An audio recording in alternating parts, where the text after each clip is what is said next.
As entrevistas, os comentários, os debates. Um programa de informação rigorosa da Rádio Onda Viva. Boa tarde, sejam bem-vindos ao programa Grande Entrevista. Desta vez a direção da Rádio Onda Viva e jornal também decidiu convidar João Trocado, que no passado sábado, dia 20, fez a apresentação da sua candidatura à presidência da Câmara Municipal da Póvoa de Varzim. Para isso, vai encabeçar a lista do Partido Socialista. João Trocado, que é o líder da Conselhia do PS, é economista, tem 40 anos de idade. A sua candidatura tem um lema: Alma e Coragem Poveira, e o projeto chama-se Soltar Amarras. Muito obrigado por ter vindo. Antes de mais, vamos começar por aqui. Vamos começar por explicar porque a escolha deste lema Alma e Coragem Poveira. Bem, antes de mais, eu é que tenho que agradecer o convite e cumprimentar todos os que nos estão a ouvir.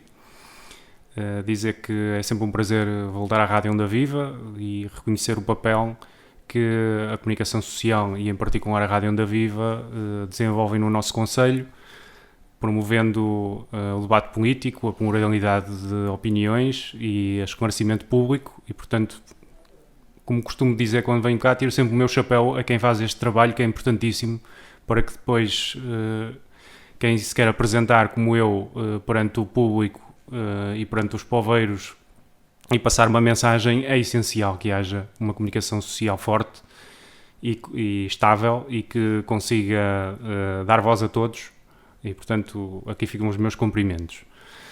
Adotei esse lema Alma e Coragem Poveira porque, antes de mais, é uma candidatura de alguém que nasceu na Póvoa, que sempre viveu na Póvoa, que tem um orgulho grande em dizer que é poveiro e que o faz de uma forma desprendida. Sempre participei na política e o Ângelo conhece-me de algum tempo de debates e de Assembleia Municipal. Estive 8 anos na Assembleia Municipal e o Ângelo pode ter a certeza que não se recorda de uma única vez que eu não me referisse a temas poveiros. Há quem faça da política uma carreira ou há quem use da sua participação partidária para fazer política como se fosse uma claque ou se fosse uns contra os outros, e comigo nunca foi assim. Sempre estive na Assembleia Municipal dedicado aos temas da Póvoa. E desde que encabecei a lista ao Partido Socialista e que assumi a presidência, que tenho levado sempre temas poveiros, os problemas dos meus conterrâneos e as necessidades desta nossa terra acima de todos os outros interesses. Mas o João Trocado também, de alguma forma, por causa desse gosto, travou-se numa possibilidade de ter ocupado outros cargos? Não, nem me interessam outro tipo de cargos. Nunca me interessou, nunca tive cargos e não tenho interesse nenhum em fazer, digamos que, carreira política por cargos. Eu trabalho numa empresa privada com muito gosto e muito orgulho há 17 anos. Infelizmente a empresa não é cá na Póvoa, mas isso podemos falar a seguir sobre os problemas de desenvolvimento económico e a visão que é necessária para o nosso concelho. Pode dizer que é na Caex, não há problema nenhum. Sim, não quero fazer nem publicidade ao Nelo. Não é isso que estamos a... Não é isso que mas é com muito, apenas a enquadrar. Mas é com muito gosto que lá trabalho e sou o diretor financeiro há 17 anos e... A política para mim não é dessa forma. Eu nem funciono em função de lógicas nacionais ou privilegiando a ideologia que defendo em detrimento daquelas que são as causas locais. Eu dou-lhe um exemplo, se calhar a maior marca deste meu mandato enquanto presidente do Partido Socialista foi o facto de termos lutado imenso pelo nosso hospital. Numa altura em que havia muitas dúvidas sobre qual é que seria a estratégia em termos regionais e em termos de importância do centro hospitalar da Póvoa de Varzim e de Vila de Conde. Muitas dúvidas e muitas divergências. Eu recordo que na altura a Presidente de Câmara de Vila de Conde tinha uma ideia diferente em relação à importância que o centro hospitalar, portanto os dois edifícios do hospital, quer na Póvoa quer em Vila de Conde, ela tinha a opinião de que deveríamos fazer uma contratação com o Hospital Senhor do Bonfim, que hoje se chama Trofa Saúde, em Touguinhó.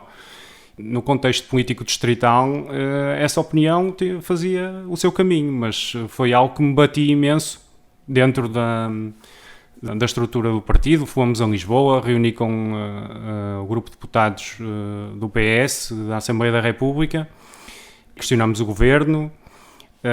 Em termos de Federação Distrital, movi tudo o que pude, mas na altura a minha opinião mantém-se a mesma de hoje, que é, se nós queremos ter um hospital novo, se nós queremos ter as melhores condições, então nós temos que lutar por este que temos hoje. Temos que lutar para que não seja desclassificado, como chegou a estar em risco no tempo da Troika. Chegamos a ter o risco de perda de valências e desclassificação da urgência de médico-cirúrgica para a urgência básica. E hoje parece que é evidente, com o arranque destas obras, que aqui até aproveito para fazer um parênteses e dizer que enquanto estive na Assembleia Municipal, o Ângelo recorda-se disso com certeza, não me custou nada dar a mão ao Presidente da Câmara e apresentei uma moção que depois foi aprovada por unanimidade em defesa desta opção, da opção de investir nas atuais instalações, para que não se possa dizer que a Póvoa vai perder o seu hospital porque ele não tem boas condições. Portanto, viu com bons olhos o facto da Câmara ter cedido aquelas instalações que já foram militares. Claro que sim, instalações que estavam devolutas, não tinham utilidade, e o hospital vai fazer um belíssimo uso do resto do chão. Há um projeto até para ampliar para o primeiro andar, isso permite libertar espaço para que a urgência depois possa ser requalificada, porque o nosso grande problema é a urgência, não é? É aí que as pessoas sentem o socorro mais perto de si, a maior necessidade de estar perto e de ter um atendimento rápido, não é? E aí precisamos, de facto, ainda muito de batalhar por investimento no centro hospitalar. Tudo isto antes da pandemia, não é? Hoje em dia, o investimento na saúde é um consenso. E o Serviço Nacional de Saúde é uma bandeira de todos os partidos, da esquerda à direita, mas não era assim antes, não é? E este tipo de opções são opções políticas que têm que ser refletidas, mas que, na minha perspectiva, sempre são do ponto de vista de o que é que as pessoas querem, o que é que os meus conterrâneos merecem. Aquela situação da Câmara também dizer, o Presidente, que a entrega desse edifício, a disponibilização, acompanhado de financiamento, se fosse necessário, no orçamento autárquico, que desbloqueou também as obras, ou de alguma forma o João Trocado percebeu que as próprias obras podiam não ser desbloqueadas se não houvesse uma intervenção do Partido Socialista. Houve, inclusivamente, aqui um congresso do PSD em que esteve o Rui Rio, e à saída do congresso, falando aos jornalistas, foi desprestigiado o nosso hospital. Foi dito que não tinha dinheiro para pagar salários. Eu não sei se recorda dessa notícia, quer dizer, em toda a imprensa regional se falou nisso. Não só não era verdade, como havia e há ainda um déficit em termos de exploração do hospital, e portanto nós batalhamos muito e fizemos inclusivamente trabalho junto da comunicação social e tudo, para que o investimento no hospital e para que o investimento ao funcionamento do hospital e às valências que o hospital quer captar estivessem no orçamento de Estado. Já não me recordo de que ano foi, mas foi para aí 2018 ou 2019. E, portanto, mesmo que tenha que ir contra o meu governo e mesmo que tenha que pressionar o governo do PS para desbloquear verbas que estejam cativadas ou que não estejam previstas em orçamento, nós fazemos esse trabalho e fazemos essa despesa. Portanto, foi a falar com o governo?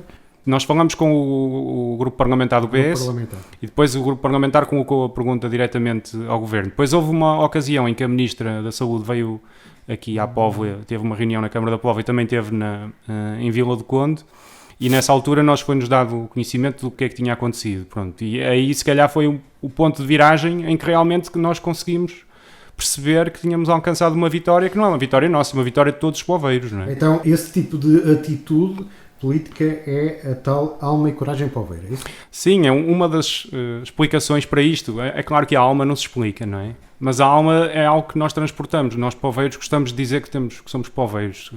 Se calhar os nossos amigos, os nossos conhecidos de outras terras aqui à volta, quando lhes perguntam de onde é que são e não estão cá, dizem que são do Porto ou assim. Nós na Póvoa não temos dúvidas nenhumas de onde é que somos. E onde quer que vá, quando vou ao estrangeiro e perguntam de onde é, já sou da Póvoa. Ah, onde é? Então aí eu digo que é perto do Porto.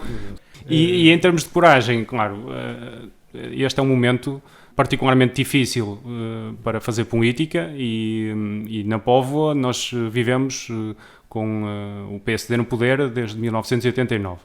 Muito cimentado o PSD, porque tem todas as juntas de freguesia, ganhou todas as mesas nas eleições. É preciso coragem, digamos, para enfrentar este cenário, não é? Na verdade, nas eleições europeias, o PS venceu a maioria das mesas da União de Freguesias da Póvoa de Varzim, Beiriz e Argivai, embora a nível concelhio a direita seja mais representada, quer em eleições europeias, quer em eleições legislativas. Nas eleições autárquicas é diferente, mas também é por isso que eu apresento a minha candidatura como partindo do PS, mas sendo uma candidatura completamente aberta. Isso quer dizer que... Mas já lá vamos a essa situação, até porque é algo que o João Trocado já tinha falado quando apresentou a candidatura à Conselhia.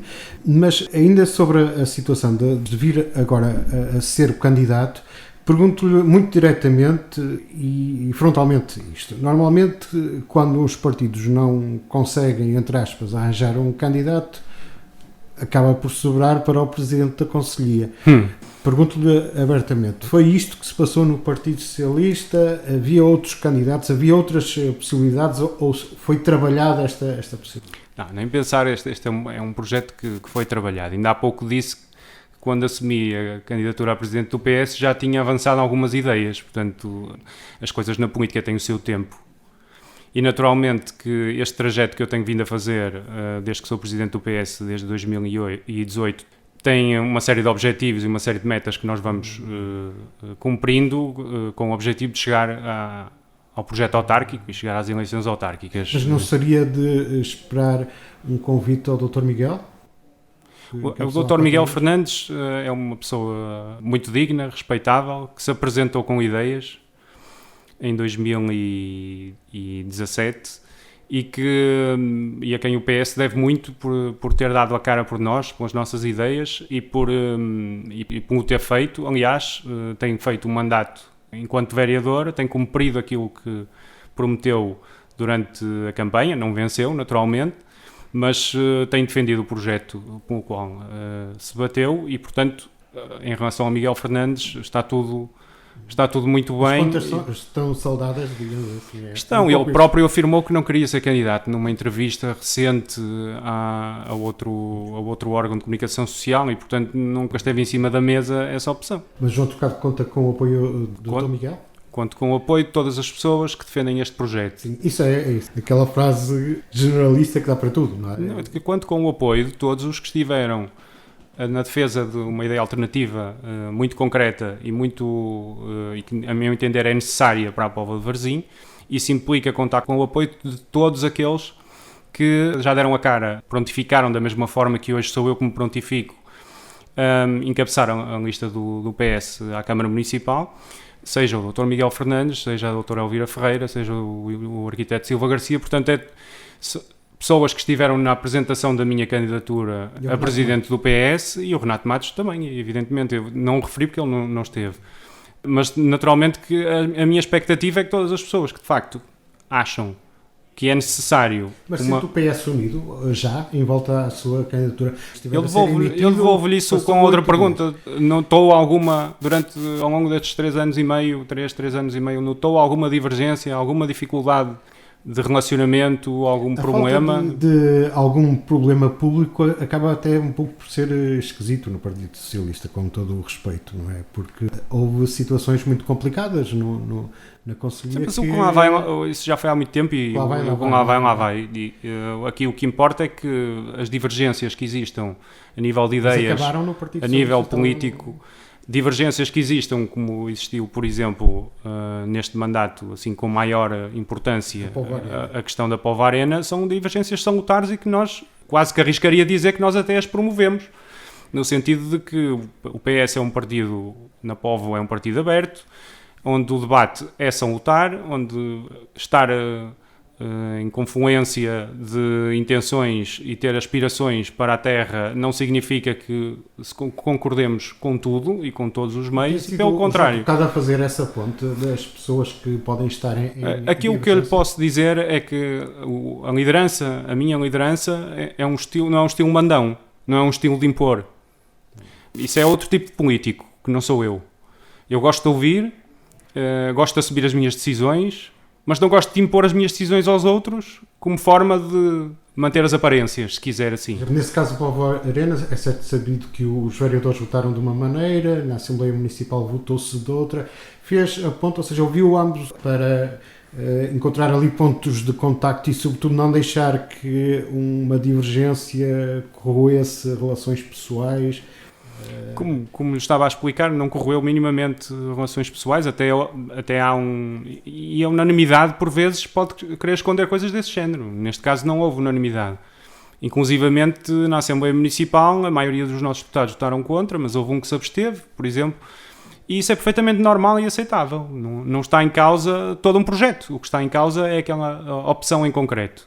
Ora, no caso da Povo Arena, nós estamos a falar de uma obra cujo valor a concurso é perto de 10 milhões de euros, mais projetos, mais eventuais derrapagens que possam existir à semelhança do que tem acontecido nas principais obras deste mandato, que está agora a terminar.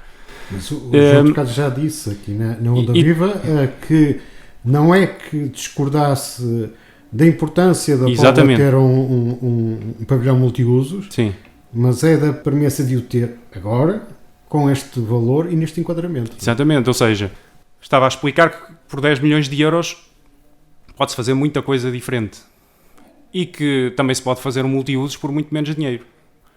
Por exemplo, em Viana do Castelo também há uma praça de touros, vai ser reconvertida, não sei se é um multiusos, mas eu penso que é parecido. Esportivo, não é? Em Viana do Castelo, pelo menos... E custa menos de metade.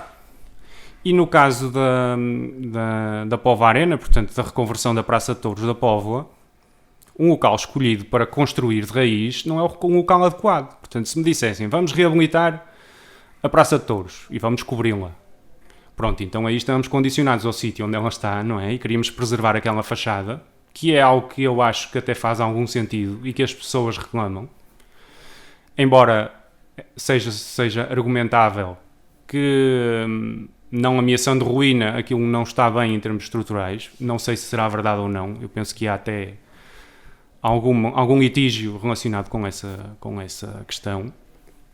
Mas um pavilhão multiusos, se é para acolher grandes congressos ou concertos de artistas, e nós temos o exemplo dos concertos da Rádio Onda Viva, quando acontecem esses concertos, toda aquela zona fica entupida de trânsito. E, portanto, diria eu que o que faria sentido, se vamos construir um multiusos, e se essa é uma prioridade para o município, e já lá irei, porque me parece que, embora seja algo interessante e que pode ser uma mais-valia, parece-me que há muitas coisas que são outras prioridades, que eu, aliás, enunciei no passado sábado, que seriam prioridades muito mais prementes. Mas se vamos construir, então, um multiusos, por que não fazê-lo num local onde seja possível criar estacionamento? Ora, aquilo que nós constatamos é que, como se avançou com essa ideia, e depois a seguir eu e outros questionamos, então, e onde é que se vai pôr os carros? O Presidente de Câmara correu a mudar o plano de pormenor daquela zona e a criar estacionamento em altura. Em altura! Aquela zona é uma zona, pronto, em que geologicamente é complicado, é rochoso e é difícil fazer caves. Mas quem imagina que estamos ali numa zona, que é a zona norte da cidade, ali confrontando ali com o Agro Velho, que tem uma compressão urbana enorme, não é? Portanto, prédios muito altos e pouco espaço para circulação e para estacionamento e para as pessoas fruírem daquele espaço.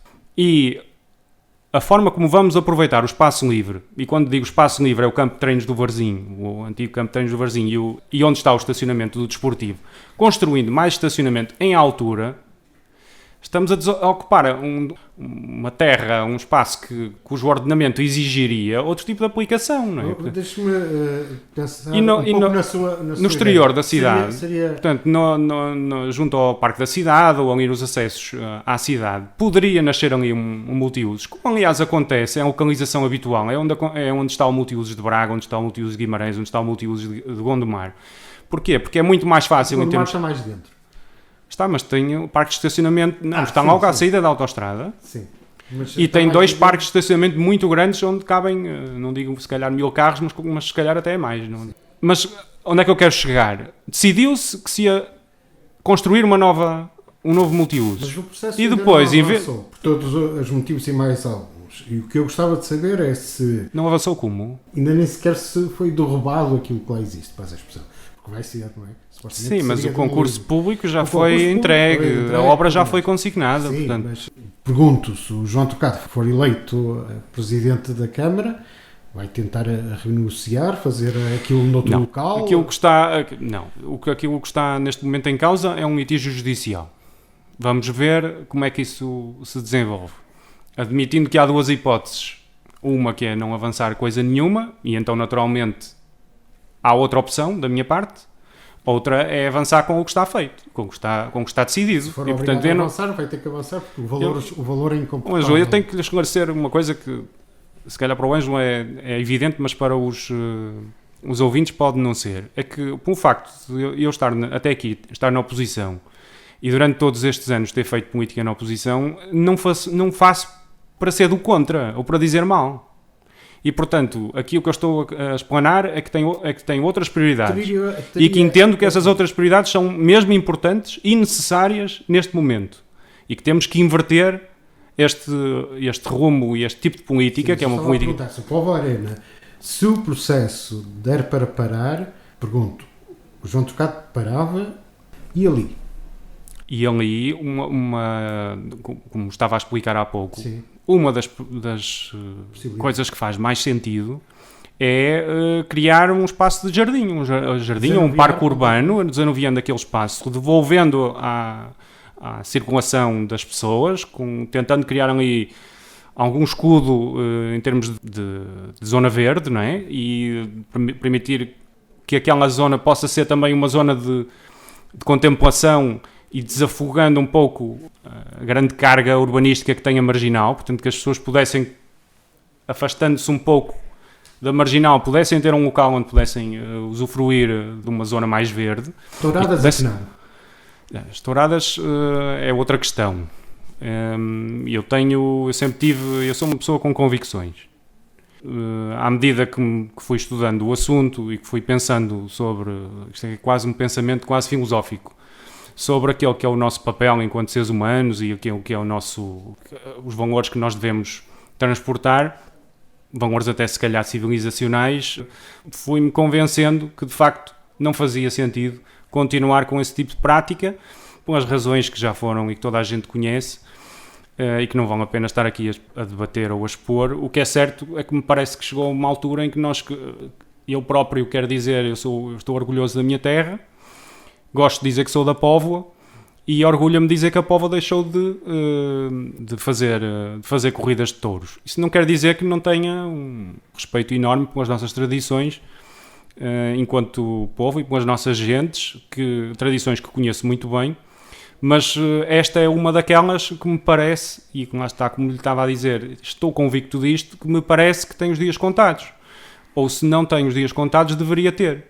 E, portanto, aí concordo com a decisão que os órgãos autárquicos tomaram de terminar com as corridas de touros no nosso concelho. E o Partido Socialista votou precisamente nesse sentido. Não é? Fiz a questão porque, ao tirar o Povo Arena para outro local, quem defende a manutenção da Praça de Touros iria com certeza também reclamar que ali fosse um jardim. Só o demolir o edifício já é para essas pessoas um sinal. Mas repare, eu não sou arquiteto paisagista, nem urbanista, nem quero ultrapassar aquele que é o âmbito de esfera da minha competência e do meu conhecimento. Mas parece-me que poderia ser possível manter a imagem de um local, dando-lhe este outro uso mais como parque ou como jardim. Ou seja, porque não caminhar por dentro da Praça de Touros? E porque não integrar a fachada, ou, portanto, aquela mística que nós temos, não é, de conhecer aquele espaço, porque não integrá-lo num equipamento deste género? A realização de espetáculos tauromáticos é que já não... Não concordo, não consigo concordar. Voltando então às suas prioridades, eu estive presente na conferência de imprensa, houve pontos muito concretos que o João Trocado quis assinalar. Desde logo, um deles tem a ver com o seu passado escolar, pegou no seu trajeto escolar para dizer o que está mal na Póvoa. E então o que é que está mal? Lá está. O meu interesse não é dizer o que está mal, mas dizer o que é que falta fazer. quando nós temos projetos educativos tão interessantes e tão bons e reconhecidos e tão bons resultados em termos de ranking até das escolas, e quando temos comunidades escolares tão coesas... O hospital tem bons índices e tem estruturas, se calhar, que os profissionais gostariam de ter. É verdade, é algo semelhante, é uma boa comparação. Aquilo que eu disse na apresentação, e volto a dizer, quer dizer, eu sempre estive aqui na Póvoa, eu estudei nos Chininhos, depois no Ciclo, que hoje Flávio Gonçalves, depois na Rocha Peixoto, e isto já foi, eu tenho 40 anos, portanto já foi há algum tempo, e o que é certo é que, à exceção dos investimentos em infraestruturas que foram feitos no tempo do Parque Escolar na Rocha Peixoto, depois mais tarde na Escola do Século, e agora estas duas obras que estão em curso na EB23 de Aveiro Mar e na Flávio Gonçalves, que são, portanto, tudo isto com o impulso da administração central, do governo, dos vários governos. À exceção destes investimentos, nós constatamos que o Parque Escolar da Póvoa, portanto, a infraestrutura... Em termos financeiros, muito pouco, não é? Porque a Câmara cedeu parte da sua verba, que tinha direito também no PEDU, para que os projetos tivessem um maior fôlego do que propriamente... Se quisermos ser rigorosos, foram feitos 2 projetos para a Flávio Gonçalves e para a B23 de Aveiro Mar, e a Administração Central... Tem muito a ver com a questão dos pavilhões desportivos. E a Administração Central, com fundos comunitários, portanto, para ser exatamente rigoroso, assumiu 85% do valor do investimento. O que é que acontece? A Câmara Municipal, e bem, julgou ir um pouco além desse orçamento para fazer algumas intervenções que eram necessárias. Mas foi necessário o impulso do governo para que se fizesse. Da mesma forma que agora está a haver intervenções em algumas escolas primárias, que aí já são competência da administração local, mas que só acontecem porque o governo teve o impulso de criar um programa de redução e de eliminação do amianto nas escolas. Já se sabe dos malefícios do amianto há décadas, mas a Câmara Municipal nunca julgou que fosse importante fazer intervenção nas escolas que estão sobre a sua responsabilidade para remover o ambiente. Mas o ambiente, neste caso, é um pormenor. Aquilo que eu estava a dizer é que a grande maioria das escolas, as infraestruturas escolares que existem no concelho, estão mais ou menos da mesma forma que estavam como quando eu andei lá a estudar. E eu pergunto se esta não deveria ser a principal prioridade, se nós devemos continuar a aceitar que haja alunos... Como quem diz, que haja... até tem azar nessa comparação, João Trocado, porque, repare, andou na chamada ciclo, na Flávio Gonçalves, e ela está em obras, portanto não está exatamente igual como... E eu abri essa exceção, mas aqui a questão é... Paixão também porque foi uma das do Parque Escolar, não é? Sim, mas vamos lá ver, eu não quero, como disse, não quero dizer mal, mas os não alunos da Flávio Gonçalves estão há anos a ter aulas em contentores. Os acessos à escola da Gesteira são conhecidíssimos, não é? Aquele problema. Não há vontade nenhuma de resolver. Quando aqui a rádio entrevistou o vereador com o Pomor de Educação, a resposta foi que os paizinhos é que querem levar as crianças à porta das escolas. Isto é forma de responder aos anseios das pessoas, não é? Há um novo acesso projetado. Há uma escola no concelho, eu também não vou dizer que é para não estar a melindrar as pessoas que têm orgulho na sua escola, mas há uma escola do concelho em que quando chove, a educação física faz-se na cantina. Portanto, as infraestruturas não são pormenores, nem são obras para embelezar, são mesmo necessidades. Mas e quando nós falamos da educação... Mas diga qual é essa escola? É das Machuqueiras, em Loundes. Que está agora com concurso público, não é? Sim. 1,2 Lá está, porque tinha amianto, não é? E então agora está a ser feita a intervenção. Mas o que essa intervenção até foi bem antes... Mas dou-lhe mais exemplos. Agora, durante a pandemia, a Juventude Socialista fez um inquérito aos estudantes e recebeu quase 200 respostas sobre o que é que estava a correr bem e o que é que estava a correr mal. Apoios para computadores, para webcams, para acesso à internet, péssimo, quase nada. E há aqui tantos municípios aqui à volta que tiveram logo, na primeira hora, um incentivo e disponibilizaram uma série de equipamentos. Equipamentos que não é para serem oferecidos, são equipamentos que são dados às escolas e que as escolas depois alocam aos alunos que têm necessidade deles. Aqui, a resposta que o vereador da Educação deu foi que, quando perguntamos, pediram-nos muito mais do que é necessário. Portanto, deram meia dúzia de webcams e internets móveis que, aliás, a resposta que nos dão é que funcionaram muito mal. E mesmo durante a pandemia, o fornecimento das refeições, que houve outros municípios que mantiveram as cantinas abertas, porque há locais onde as refeições não são pré-confeccionadas, são mesmo feitas na cantina. Os alunos com escalão, não é? Durante a pandemia puderam ir lá fazer as suas refeições, que é importantíssimo. Aqui, pronto, há algumas queixas em relação a essa situação. Também. Sim, aqui foram entregues, aqui o que aconteceu foi que as escolas, aquelas que eu conheço, as escolas organizaram-se para entregar as refeições à casa dos alunos. Mas, no fundo, aquilo que eu quero dizer em relação às prioridades para o ensino é que é importantíssimo não só investirmos nas infraestruturas, e parece-me óbvio quando se gastam milhões, quando se mostram milhões e milhões em outras prioridades, nas tais, aquilo que eu chamo obras de encher o olho, obras faraónicas, que são obras que custam valores enormes, não é? Como o Ângelo sabe, eu sou conhecedor ao pormenor e com rigor dos orçamentos. E não damos prioridade àquilo que é mais essencial e que é mais básico, que é o ensino. Quando nós falamos do ensino público, nós estamos a falar de dar igualdade de oportunidades a todas as crianças. E estamos a falar de corrigir as assimetrias e permitir às crianças que possam ter o seu percurso de vida começarem em pé de igualdade. E, portanto, quando esta não é uma prioridade, quando o que é prioridade é fazer a obra mais visível, digamos... Na educação, há poveiros de primeira e poveiros de segunda? Eu não sei se há poveiros de primeira ou poveiros de segunda. O que eu sei é que, em termos de infraestruturas, nós temos a obrigação de investir mais nas escolas em Balazar, em Aguçadoura ou na Estela, do que o que investimos aqui na Póvoa, na cidade. E, portanto, porquê? Precisamente para corrigir as tais assimetrias que existam. E este é um assunto tão mais importante quando, em termos de transferência de competências, cada vez mais se transfere para as autarquias a responsabilidade de gerir este tipo de infraestruturas.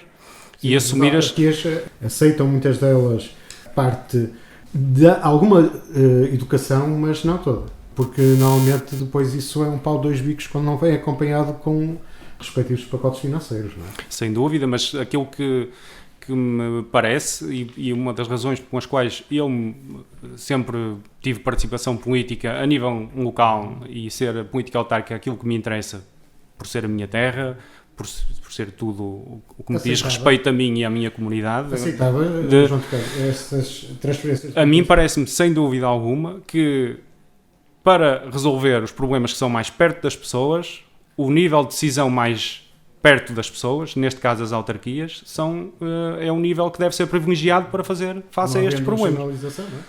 Não havendo, mas mesmo havendo regionalização, o nível mais perto das pessoas é o nível das autarquias locais. Aliás, é por pensar desta forma que eu venho também batalhando, e agora também tenho que dizer, com pouco sucesso, se calhar, mas venho batalhando e não desarmo, da questão da desagregação das freguesias, porque a Póvoa de Varzim tem 12 freguesias e é algo que o Ângelo pode imaginar que não é algo muito pouco consensual dentro do meu partido, mas o que é certo é que eu não tenho pejo nem dificuldade em defender aquilo em que acredito. E levo, como levei ao Congresso Distrital, uma moção que foi aprovada para que se devolva a voz às populações. E para mim é muito importante, porque eu conheço e ando por um concelho, conheço bem o Concelho da Póvoa, sei que todas as freguesias têm, por exemplo, têm boas sedes de freguesia, têm massa crítica suficiente, têm uma população mínima para servir e têm uma identidade e um património cultural que são ímpares e que não podem ser fundidos da mesma forma. E se me perguntar... Totalmente da ligação entre Aguçadoura e Navais, por razões próprias e de muita... Eu respondo-lhe de uma forma muito simples. Um terrosense não se sente tão bem representado pelo seu presidente de junta quando ele está em Avermar do que quando tinha um presidente de junta que estava perto de si. Estava a dizer agora, e as juntas de freguesia são capazes de ser o único caso onde existe alguma ligação mais próxima e eventualmente... Existe uma ligação económica.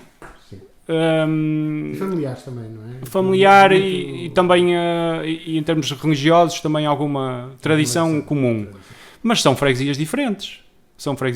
E Navais não é tão pequeno que não mereça que não mereça ter a sua freguesia, não é? O que está em causa é que todas as outras, eventualmente, mesmo as que estão agregadas, se calhar já fizeram saber logo na altura. Não é conhecida assim a grande desilusão por causa dessa união.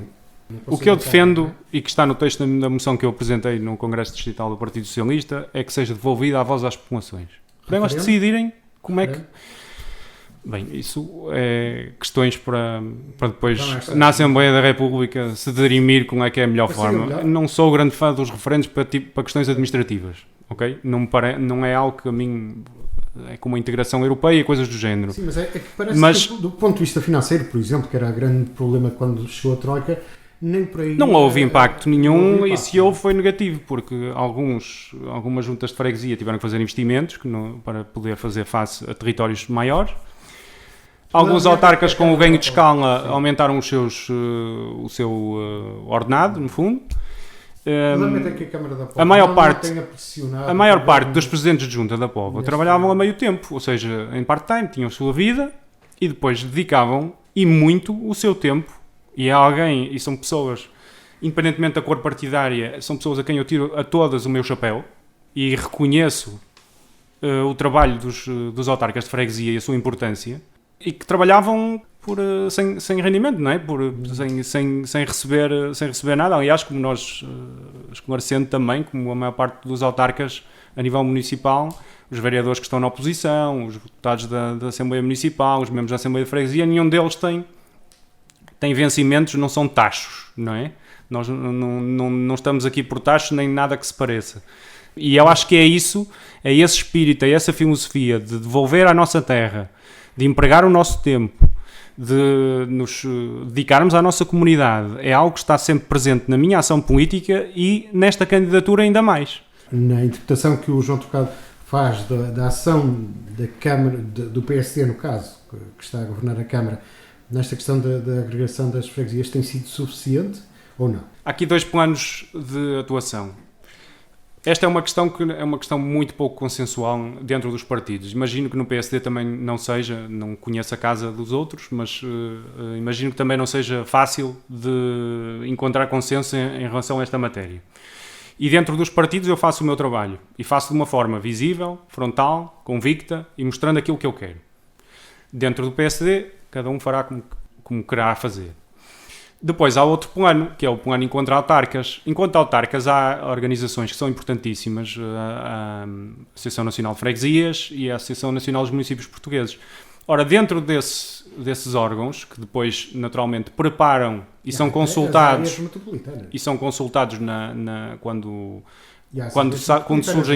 quando surge o projeto de lei para resolver este problema, essas entidades são consultadas. E mesmo dentro dessas entidades, naturalmente há câmaras que concordam e outras que discordam. Não sei qual é a posição do nosso município, mas acredito que seja coerente com aquilo que sejam as afirmações de quem nos representa no município. E, portanto, esse trabalho é um trabalho que tem que ser feito e que acredito que esteja a ser feito. Mas a sua intenção é fazer mais, pelo que eu percebi. Não, a minha intenção é não desarmar por aquelas que são as ideias, que são as minhas convicções, mas que são, no meu entender, vão ao encontro daquelas que são as ambições, as aspirações das pessoas e o respeito que nos merecem as tradições, a identidade e o património de cada uma das freguesias. Portanto, eu não vou desarmar, mesmo que a agregação de freguesias já foi 2013. Enquanto for possível, eu vou sempre lutar para que, dentro do meu partido, enquanto Presidente de Câmara, para que esta situação venha a ser revertida, porque continuo a entender, e cada vez me convenço, cada vez que recebo mais elementos, me convenço, que é mais do que justo e de que é bastante útil nós voltarmos a ter 12 juntas de freguesia no nosso concelho. Há pouco o João Trocado falou que foi a Lisboa falar com os deputados quando foi aquela questão do hospital. Ora, ainda há uns dias, o João Trocado também, enquanto cidadão, participou no inquérito público do Plano de Resiliência e a reclamar uma coisa que tem sido reclamada por muita gente, que tem sido o nó na A7 em Balazar barra Fradelos. Eu digo barra Fradelos porque não tenho bem a certeza se aquela área já não fica no concelho vizinho, mas é um bocado indiferente para o caso. Pergunto-lhe, e neste caso, falou antes ou só falou mesmo ou só escreveu? Eu falei nisto no nó da A7 no discurso que fiz da apresentação a candidato a presidente da Conselhia do PS. E desde então tenho vindo a intervir. Por acaso desta vez na apresentação da candidatura não fez, mas... Quando vêm os candidatos... primeira intervenção, digamos. Quando vêm os candidatos, por exemplo, nós tivemos eleições distritais, quando eles vêm à Póvoa pedir o voto dos militantes poveiros, levam sempre o caderno de encargos. E, portanto, se perguntar ao presidente da distrital do PS, que é o Dr. Manuel Pizarro, e lhe perguntar o que é que a Póvoa quer, ele responde-lhe logo. Vocês estão, entre aspas, chatinhos nessa matéria, nessa e noutras, não é? Tem que ser. Estamos a falar de questões de âmbito regional e nacional, não é? Mas neste caso o nó da A7 é um problema com solução em ambos estes níveis de decisão. Entrava bem aqui neste plano da resiliência? Eu acho que sim, porque uma das... Não é muito significativo não é o pacote previsto para... Uma das ideias-chave do plano de resiliência é colmatar as zonas onde existe muito tráfego, por exemplo, tráfego de pesados, pelo centro das aldeias e das vilas e das cidades. E, portanto, este caso é paradigmático para este objetivo, ou seja, se nós queremos cumprir esta meta, então é evidente que a quantidade de veículos que transitam com as vias de Balazar e de Rates pela Nacional, aquele nó iria ser uma excelente forma de desafogar o trânsito e de facilitar a vida a toda a gente. Já para não falar na importância que tem aquela zona onde se pretende que haja mais do que plataforma logística, que haja mais investimento em termos industriais, e a construção do santuário em honra da Beata Alexandrina, que poderá conduzir dezenas de milhares de pessoas por ano até lá. E, portanto, tudo isso, em termos de acessibilidade, é importantíssimo nós reclamarmos esse novo nó, por todas estas razões. Ou seja, lhe surge uma oportunidade, e neste caso surgiu porque estava a decorrer o inquérito público, o João Trocado insiste. Insisto, até que... Insisto eu e insiste muita gente, não é? Sim. Eu faço questão de o fazer porque assumo... Neste caso foi também o presidente do PS local que insistiu. Porque eu, ao estar presente publicamente e ao assumir responsabilidades em termos públicos, compete-me a mim estar mais atento a este tipo de coisas e batalhar mais do que os outros. Não quer dizer que a população não se tenha manifestado, que não tenham eles próprios que o fazer, que não queiram... O presidente do PS, passa a expressão, a colocar a sua opinião num inquérito lançado por um governo PS. Sim. Portanto, tem outra leitura, e foi a leitura que eu fiz aqui. E é por ter essa leitura que eu fiz. Né? E isso permite-nos falar de uma outra questão que aqui sim falou na apresentação no passado sábado, tem a ver com os transportes. Acha que é aqui um calcanhar daqueles do nosso conceito? Aquilo que eu lhe posso dizer é que se há coisa que eu ouço por todas as freguesias por onde eu ando e que as pessoas mais me dizem é que a inexistência de uma rede de transportes digna desse nome no nosso concelho. Não há conhecimento sequer sobre as carreiras que existem, os autocarros que existem, e é muito complicado encontrar horários que nos levem das freguesias para o centro da cidade. E eu até disse isto na apresentação e é verdade, não existem autocarros que nos levem a tempo do horário da manhã para as zonas industriais. Ou seja, eu se quiser ir trabalhar para o polo industrial de Loundos ou para Amorim, não há autocarros que me levem que me deixem lá antes de começar o trabalho. E, portanto, há inclusivamente pessoas que recusam trabalho dentro do concelho, nestas zonas industriais, porque não têm mobilidade para o seu emprego. Isto é gravíssimo. Pronto, mas a política de transportes passou para as mãos das áreas metropolitanas, não é? E está na forja, digamos, um plano de transportes entre a Câmara da Póvoa e de Vila do Conde, é uma das secções do plano de transportes, digamos, da área metropolitana, com a resolução de alguns desses problemas. Pergunto, João Trocado, já vai estar? Não, eu respondo-lhe com a mesma pergunta que me colocou, que é: há quanto tempo é que eu vou falar disso? Já muito. Há quantos anos é que nos prometem isto? E, entretanto, não há uma concessão na Póvoa, ou não há aquilo que nós entendemos que devia ser prioritário, que era uma rede de transportes, uma rede de mobilidade, porque quando nós fazemos e fez bastante investimento em termos de mobilidade, mas quando não existe o meio essencial de mobilidade, que é os transportes públicos, que nos possam levar de nossa casa, numa freguesia, até à escola, ou até ao centro da cidade, até ao metro. Perfeitamente identificado, a Câmara podia avançar ela própria com Claro que sim. Claro que sim. Claro que não só podia como devia. Não só podia como devia. Porque eu quando falo que se gasta muito dinheiro, quando eu falo que se gasta um dinheiro de milhões a fazer obras para encher o olho, porque é aquela política antiga em que é preciso construir e mostrar a obra visível. Que as pessoas digam, ok, a Câmara neste mandato fez isto e isto e isto. Porquê? Porque lhes é mais visível. Quando eu falo nisto e digo que há muitas outras prioridades, uma das principais é precisamente a rede de transportes. Porque esta é que é uma necessidade. E nós temos que conduzir e dirigir os dinheiros públicos, que é o nosso dinheiro, é o dinheiro dos nossos impostos. É aquilo que nós pagamos na fatura da água, se quiser, também. Mas uma rede municipal, é? Temos que ir de encontro às necessidades das pessoas. E as pessoas apontam esta como a principal necessidade, ou uma das principais necessidades. Aliás, toda a questão do trânsito viário na Póvoa, que depois, como sabe, no verão, se agrava imenso em termos de circulação, em termos de estacionamento, portanto, que são alguns dos principais problemas que nós temos e que são problemas crónicos e que têm justificação e têm uma razão histórica. Se nós fizermos um investimento numa rede de transportes que pode ser concessionada ou que pode ser promovida até pelo município, sendo cenários a estudar, naturalmente, nós vamos também minorar estes problemas. E por outro lado, quando nós dizemos que falta alguma dinâmica económica ao Conselho, que nós temos que valorizar o território para que nós somos, os poveiros, é gente de trabalho. Eu sinto-me sempre orgulhoso de dizer que sou poveiro da cidade da Póvoa, mas também do Conselho.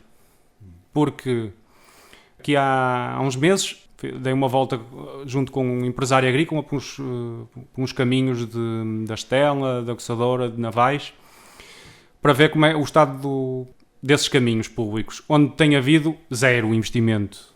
Há agora uma promessa de pavimentar o chamado núcleo dos 4 caminhos, mas há muita coisa para fazer e já se poderia ter vindo a fazer, e há um investimento que se pode fazer regularmente todos os anos, indo pavimentando aqueles caminhos, que são condições de trabalho incríveis.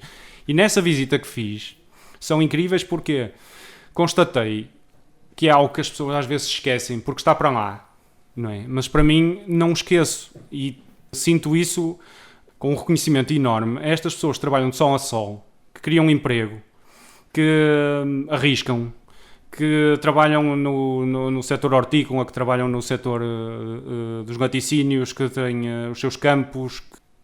Tudo isto também é Póvoa de Varzim e não pode ser esquecido. E voltando atrás à questão dos transportes, é preciso levar estas pessoas para o trabalho também. E quando nós falamos em fortalecer o nosso concelho, dinamizar o nosso território e qualificá-lo, também estamos a falar numa rede de transportes que possa melhorar as acessibilidades, porque as empresas procuram locais com boas acessibilidades. Quando nós queremos mais empresas, mais investimento, quando nós achamos que, e esta é uma das minhas prioridades desde sempre e que faço questão de anunciar todas as vezes que for entrevistado, quando nós temos uma visão de futuro, e no meu caso é uma visão completamente diferente, porque é uma visão de dar melhor emprego, de dar melhores salários, trabalhar junto das empresas e dos empresários, de procurar junto das empresas que cá não estão investimento aqui na Póvoa. Nós temos que lhes oferecer condições. E condições é precisamente qualificar o território, é investir nas acessibilidades, na mobilidade, nos transportes. Não chega à isenção da derrama? Não chega, sabe porquê? Porque, por exemplo, no início de 2018, penso eu, se não estou enganado, o nosso Presidente de Câmara anunciou que o centro logístico da Parfois que vinha para a Póvoa. Anunciou e fez bandeira disso. Foi para Canelas, em Gaia. E no mandato anterior, Portugal Telecom, hoje chama-se Altice, Portugal Telecom queria instalar o data center e pediu à Câmara informações e se tínhamos disponibilidade para acolher o data center da PT. Imagine como nós estaríamos mais desenvolvidos se tivéssemos criado um cluster tecnológico, sendo a empresa âncora a Portugal Telecom, aqui na Póvoa. Mas foi para a Covilhã. Portanto, como é que a Covilhã, que não tem o nosso potencial em termos de localização geográfica, de proximidade ao Distrito de Braga, ao Distrito do Porto, de estarmos perto de centros de competência da universidade, como é que a Covilhã conseguiu vencer-nos nesta disputa por um acolhimento do data center?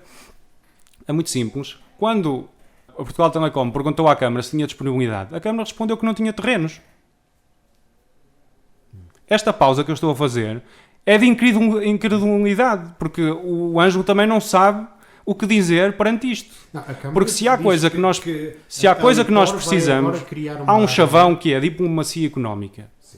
Que é nós ocuparmos o nosso tempo. Falar que a Lipor vai criar agora uma área para onde estaria prevista parte do seu aterro, digamos assim, que vai depois negociar precisamente num grande cluster, até do ponto de vista ambiental, julgo eu, com tecnologias mais empresas da área ambiental. Sim. Sim. Mas para o João Trocado já sei que não é o suficiente, porque há todas as outras que são precisas. Não é? Claro que não é o suficiente. Por exemplo, avançamos ainda nesta temática, e isto são ideias que, como eu tenho participação pública já há muitos anos, são ideias que nós vamos lançando e vão sendo acolhidas. Nós, aqui há tempos, tínhamos uma bandeira, há uns anos, que era a incubadora de empresas. A Câmara criou um gabinete. Não é? Eu não chamaria aquilo uma incubadora, que aquilo não é uma incubadora. Tem 3 empresas lá, mas uma incubadora precisa de ter... O que é incubar uma empresa? É dar-lhe o apoio, não é só partilhar custos com outras empresas, é dar-lhe o apoio para que eu tenho uma ideia, quero lançar um produto, quero lançar um serviço e preciso de apoio, preciso ter competências técnicas, preciso ter uma ligação, se calhar à investigação ou à universidade. Agora a incubadora vai passar para onde era a central de caminhonagem. Temos aqui uma oportunidade de refazer a parceria que existe para a organização da incubadora e poder avançar com muito mais competências e lá está, tentar atrair centros de competências para a Póvoa de Varzim que depois possam ajudar a que nasçam empresas na Póvoa de grande potencial. Incubar uma empresa é dar-lhe os primeiros passos para que ela depois possa sair e continuar a trabalhar. Nós não temos isso. Nós o que temos lançam-se muitas ideias e fazem-se muitos anúncios, mas depois na prática nós vivemos num concelho que é um concelho, historicamente muito dependente do turismo. O turismo foi a nossa galinha dos ovos de ouro durante muitos anos. Não tem mal nenhum nisso. E não tem mal que hoje as pessoas continuem a investir no turismo. Nós temos que continuar a posicionar a Póvoa como um produto turístico, isso não há dúvidas nenhumas. O que é certo é que o produto turístico tem 2 problemas. Um é a sazonalidade, o que quer dizer que depois implica precariedade, não é? Ou seja, as pessoas têm, por momentos têm mais rendimentos, mas depois têm menos durante o resto do ano. E isso tem que ser combatido. Portanto, temos que diversificar o nosso produto turístico para atrair outro tipo de públicos e outro tipo de clientes.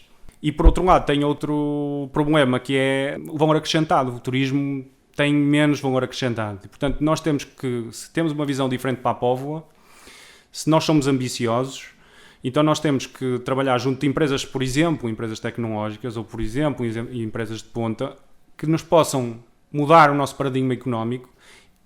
E não é fácil de sonhar e de imaginar quando nós temos aqui municípios ao lado onde o investimento acontece. E onde nós vemos eu não queria puxar muito esta situação, até porque é algo de particular, mas eu disse no início, trabalhei na ANEL e, como nós sabemos, na sua atividade é uma empresa de ponta a nível mundial. Julgo eu até o principal fabricante a nível mundial. É o que ganha mais medalhas nos Jogos Olímpicos. Portanto, por aí está isto. Pergunto-lhe, pela sua experiência de contacto com essas pessoas, das tais que estava a falar, são pessoas que, quando vêm, até ficariam pela Póvoa Vila de Conde ou não? Quais pessoas? Os empresários? Sim, empresários, vêm também atletas. Mas temos dúvidas de qual é que é o nosso potencial em termos de território, onde temos todas estas atividades económicas, a Póvoa tem ainda uma tradição que nos é reconhecida, um prestígio, se calhar, de outros tempos, não muito longínquos, mas de outros tempos, de ser uma cidade extremamente dinâmica e cosmopolita até, se calhar até cosmopolita. E o que é que nós reparamos? Que esse cosmopolitismo, à medida que nós assistimos a um definhamento completo, por exemplo, da diversão noturna, da animação nesses períodos, parece que nos esquecemos que somos a cidade do casino e que temos essa mais-valia. Que outras cidades é que têm um casino? Não é? E qual é que aproveitamento é que nós fazemos em termos do nosso posicionamento de dizer venham para a Póvoa porque na Póvoa há diversão, porque na Póvoa há atividade e animação à noite, por exemplo. Isso depois dinamiza os cafés, dinamiza os restaurantes, dinamiza o nosso comércio local, porque as pessoas vêm, estão aqui, estão vários dias, ou então vêm à noite e antes de vir até fazem umas compras, em vez de irem ao comércio de grande superfície, se calhar vêm à Póvoa. Nós temos que reanimar isto. E não estejamos à espera que seja reanimado com as pessoas, ou que haja a mesma vontade que eu tenho, que possa ser concretizado por outras pessoas que estão há tanto tempo e não fizeram nada para mudar isto. Antes, pelo contrário. Fica triste quando passei à noite pela Póvoa? Não, nunca fico triste por passear na cidade que gosto. Por ver que não tenha uma vida, passa a expressão, que já teve eventualmente. Eu fico triste neste período de pandemia de ver o comércio fechado. Não, isso fico. À noite, não passei assim tanto à noite quanto isso. Mas gosto muito de ver pessoas no verão que vêm à Póvoa e que gostam de passear por aqui. Vamos ter que, por causa do adiantado da hora, deixar um outro tema, se me permite, a não ser que eu consiga dizer em um minuto, que teve a ver com a sustentabilidade ambiental que apresentou na conferência de imprensa. Eu também gostava de falar do problema da habitação, que é um dos problemas que as pessoas entram em contacto connosco... 2 minutos, pronto. Ok.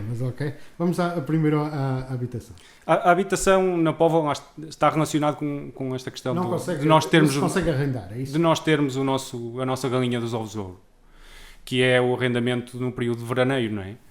E isso causou-nos a nós um problema estratégico isso faz inflacionar todas as outras rendas, não é? E, por outro lado, construiu-se muita habitação com baixa qualidade.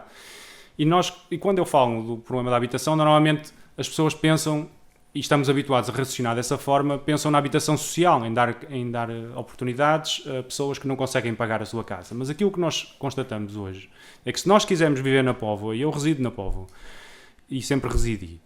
Por exemplo, os jovens querem sair da casa dos pais, estão no início de vida, têm o seu emprego, até podem ter condições de trabalho ótimas. Não é normal terem no próprio concelho, porque há poucas oportunidades. Mas imaginemos que, como eu, trabalham no concelho vizinho e querem viver na Póvoa. É muito complicado encontrar uma oferta de arrendamento para a classe média. Para pessoas que não são casos de habitação social, são pessoas que querem ter a sua casa, querem constituir família, querem iniciar o seu percurso de vida. É muito complicado e, portanto, eu acho que tem que haver um programa ambicioso, e esta é uma nova geração de políticas que está agora a dar os primeiros passos e que no nosso país vai avançar. Por exemplo, agora nas verbas da bazuca, as verbas que vêm da União Europeia, há financiamento de 1.250 milhões a fundo perdido para construir os primeiros 26 mil fogos públicos do país, para este tipo de oferta. E depois, tem um projeto, como sabe, e depois de avançar... Frente à Cego do Maio, mais ou menos para isso. Pois. Não é suficiente. Mas o que é que avançou desse projeto? Ponto 1. E ponto 2. Porquê é que não apostamos antes na requalificação urbana e na reabilitação de prédios devolutos e de zonas urbanas que estão mal empregues? Por exemplo, as pessoas esquecem-se, mas está à vista de toda a gente. Onde era a fábrica do Quintas? É o coração da cidade, aquilo. E nós temos lá 3 grandes crateras que não têm destino. E quem não gostaria de viver ali? E por que não ter um projeto à semelhança desse que foi anunciado, mas que nunca vai acontecer? Esperemos que aconteça. Mas o que é certo é que nós estamos fartos de promessas e de não as ver concretizar. Mas por que não? Porque não fazer? Era um preço complicado. Mas por que não fazemos lá aquele investimento? O preço depende. O preço depende. Qual é o preço? Está à venda? Pois, não está. Mas porquê porquê é que não se aproveita, se faz a requalificação daquela zona, se traz gente nova para ali, se dinamiza o comércio naquele local, é um local centralíssimo para a Póvoa, e porquê é que vamos fazer a expansão urbana mais para o perímetro exterior, quando temos estas áreas para cuidar e quando temos outros exemplos de prédios devolutos que há por aí e que necessitam de investimento? Porquê é que não damos apoio às pessoas que até têm senhorios, que até têm apartamentos para arrendar, mas como não compensa, porque no verão consegue-se arrendar durante 3 meses e não se tem que fazer investimento nenhum no apartamento, porquê é que não se faz, porquê é que não se cria um programa? Na minha opinião, nós devíamos ter um programa, e vou fazê-lo, que é um programa que possa, a estas pessoas que até adquiriram uma segunda habitação na Póvoa e querem arrendar de uma forma mais consistente, que não seja só no verão e que não esteja sempre disponível apenas nesse período, porque isso depois o que acontece? Temos uma cidade um bocado vazia naquela zona, não é? Principalmente na zona norte da cidade. Um programa que permita a essas pessoas fazer o investimento, qualificar, melhorar a qualidade da habitação e depois receber um apoio para que a renda possa ser acessível, lá está, às tais classes médias, aos jovens que querem iniciar a vida e que querem arrendar. De rendimento comparticipado, será mais ou menos no fundo, há uma série de instrumentos que estão agora a dar os primeiros passos e que estão a ser aplicados em vários, chamam-se programas locais de habitação, e que estão a ser utilizados noutros municípios. Vamos à sustentabilidade ambiental, só num minuto. Qualificar a nossa costa, não só a zona urbana, mas as praias do norte do concelho. Para quê? Para desafogar a nossa costa, para beneficiar o investimento naquelas marginais de todas as freguesias norte, de Aveiro-Mar, Aguçadora, Estela. Proceder também à limpeza, quer das praias, uma limpeza efetiva e recorrente, porque se nós nos lembramos, volta e meia, que temos que nos organizar, cidadãos, para limpar as praias, é porque elas estão sujas, não é? Porque o mar leva e depois traz um lixo e aquilo fica a precisar de ser limpo. Mas também dispoluir os cursos de água, porque eu conheço alguns cursos de água, por exemplo, aqueles que vão dar à praia da Pedra Negra em Aguçadora e da Cajanga, e portanto há uma série de cursos que precisam de ser reabilitados. O Rio do Esteiro, em Aveiro-Mar, a solução foi cobrir, foi tapar. Agora não se vai destapar, obviamente, não é? Mas esta terá sido a melhor opção? Será que nós não devíamos investir e qualificar o nosso território de outra maneira? Outra necessidade, que aliás nós já transformamos em proposta, ecocentros. Póvoa tem um ecocentro muito bom da Lipor, situado em Laúndos. Mas as pessoas que trabalham, por exemplo, na área da construção, ou as pessoas que trabalham na horticultura e têm os plásticos para dispor, precisam de outros ecocentros no concelho para deixar esses detritos para que possam ser aproveitados e para que não fiquem em todo um lado. E eu já me chamaram a atenção, porque há pessoas que entram em contacto comigo, às vezes para chamar a atenção em relação a isso. Há vários sítios no concelho que estão assim escondidos, mas que são lixeiras, onde várias pessoas, não sei quem são, porque se fossem deviam ser castigados, como é óbvio, onde as pessoas deixam os detritos porque não têm onde os deixar, também. Ou porque são preguiçosos. Também é verdade que provavelmente é muito mais suscetível de ser pessoas que têm pouca educação. Mas o que é certo, há cá imensos sítios que precisam recorrentemente ser limpos. E a mim chama-me a atenção, mandam-me fotografias, eu vou visitar e às vezes fico estupefacto como é que isto acontece no meu concelho. E alertamos a Câmara, claro. E é isso que está por trás desta ideia de termos mais ecocentro. Outra coisa que eu acho que é importantíssima é nós que temos que descarbonizar, nós temos que liderar, não podemos ser seguidistas. Nós temos que descarbonizar a economia do concelho. Temos que promover a mobilidade elétrica. Por exemplo, eu conduzo um carro elétrico e aconselho a toda a gente. Temos que investir em eficiência energética. Isso significa os edifícios camarários, mas também todos aqueles que pertençam ao setor social, ou empresas que se queiram candidatar e precisem de apoios, ou projetos de melhoria da eficiência energética dos edifícios, seja a nível habitacional, por exemplo. E lá está, e a questão da mobilidade coletiva, os transportes que falei há pouco, também é importantíssimo para diminuir a pegada carbónica do concelho. Agora, uma coisa é certa, nós temos que afirmar isto, nós temos que dizer, nós queremos ser líderes, nós queremos ser um exemplo. E eu quero que a Póvoa de Varzim seja um exemplo em termos ambientais, porque eu quero continuar a dizer com orgulho que sou poveiro e quero dizer que é um município, o município ou dos municípios que melhor trata as questões ambientais, porque isso é o futuro. É isso que nos diz com maior orgulho, que nos pode dar maior orgulho a dizer que a minha terra tem futuro, percebe? Estou a olhar para o relógio e tenho mesmo que fechar o programa, mas antes tenho que ir a esta questão política. O João Trocado avançou com uma candidatura abrangente, aberta a toda a gente, muito bem. Esse é, digamos assim, o discurso que já tinha feito até quando concorreu à liderança do Partido Socialista. A questão é tão simples quanto isto. Vou utilizar até uma expressão que coloquei: está a piscar o olho de facto ao voto útil. Não estou a piscar o olho a ninguém. O que eu quero dizer, antes de mais, é que a minha candidatura é despojada de carga ideológica, se quiser, e que as afinidades partidárias não contam.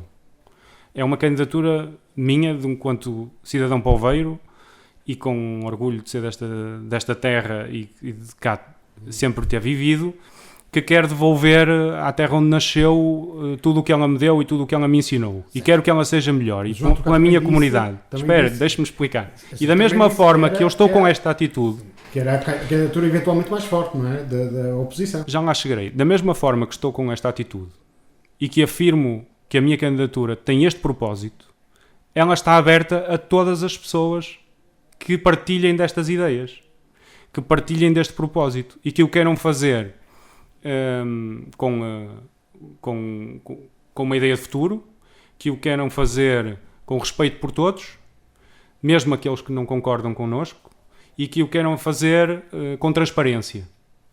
Porque é importante nós dizermos ao que vamos, prestarmos contas e permitir que nos auditem, que vejam se nós estamos a fazer aquilo que nós prometemos e que vejam se estamos a fazer cumprindo todos os preceitos legais.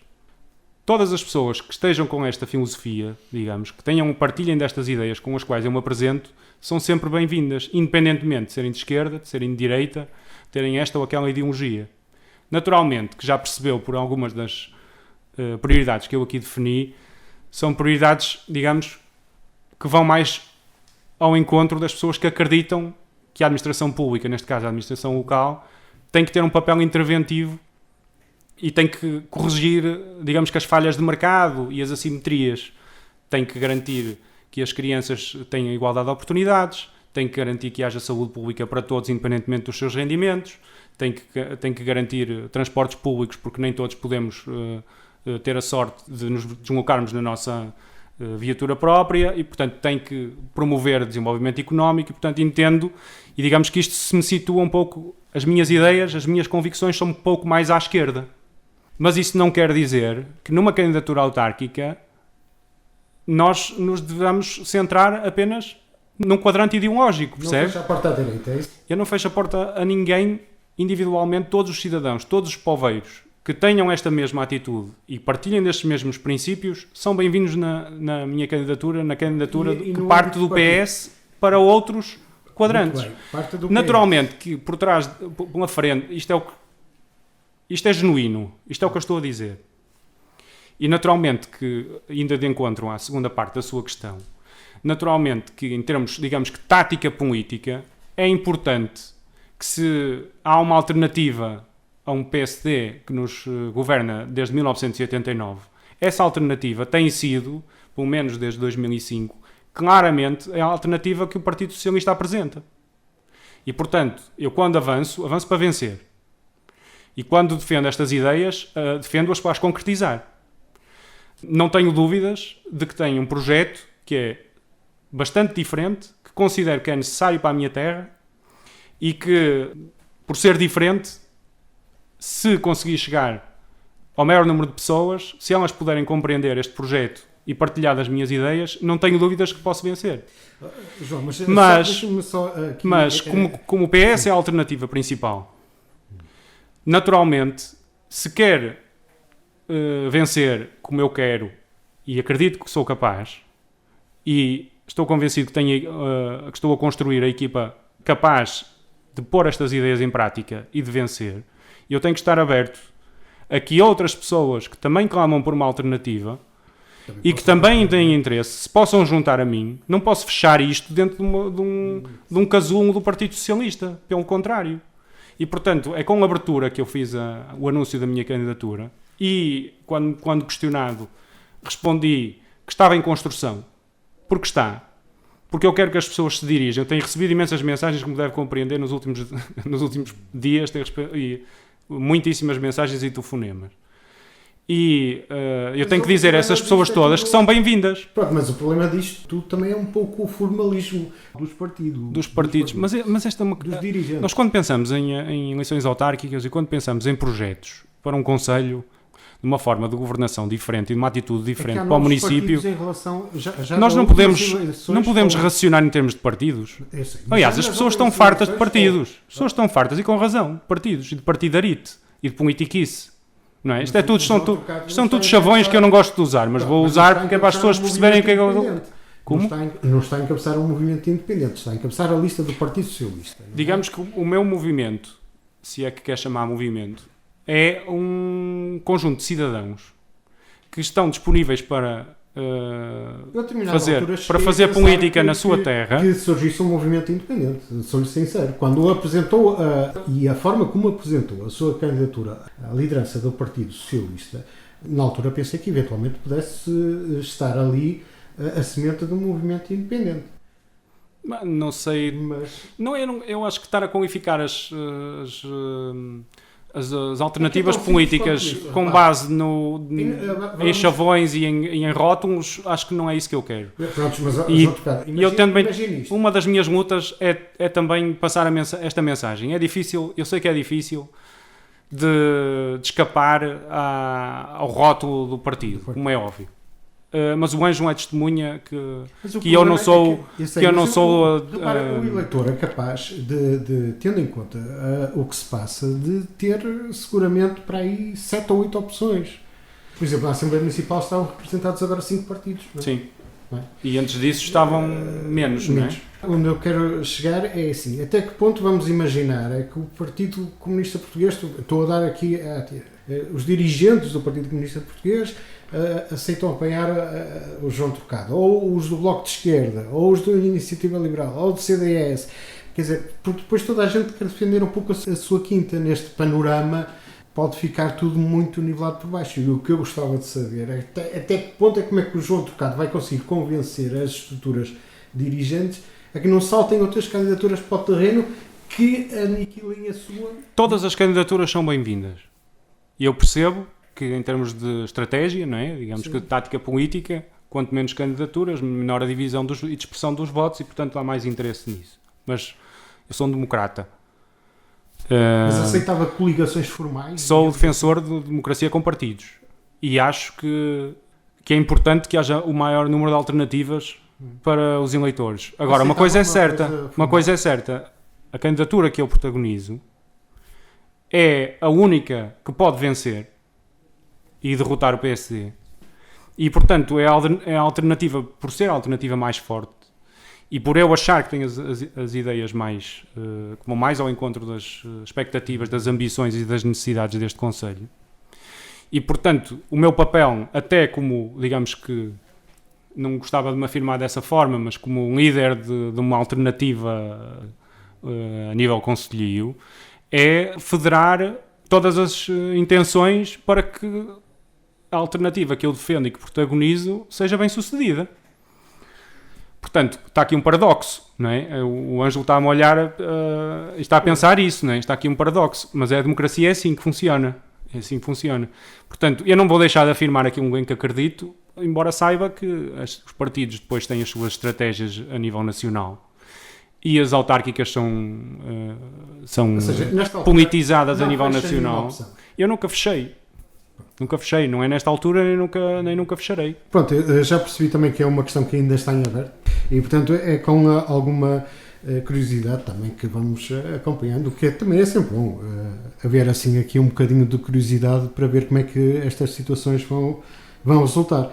Tenho que pôr o ponto final a este programa e agradecer ao João Trocado, cabeça de lista do Partido Socialista, já anunciado e Presidente da Conselhia do PS. Muito obrigado por ter vindo. Eu é que agradeço mais uma vez o convite e gostava de fazer um apelo às pessoas que me ouvem, que vejam o nosso programa, que consultem os nossos elementos, verifiquem, confrontem, entrem em contacto, critiquem-me sempre que possível, que é a maneira de ter o projeto mais forte e ter o projeto vencedor, que é o que eu acredito que vai acontecer.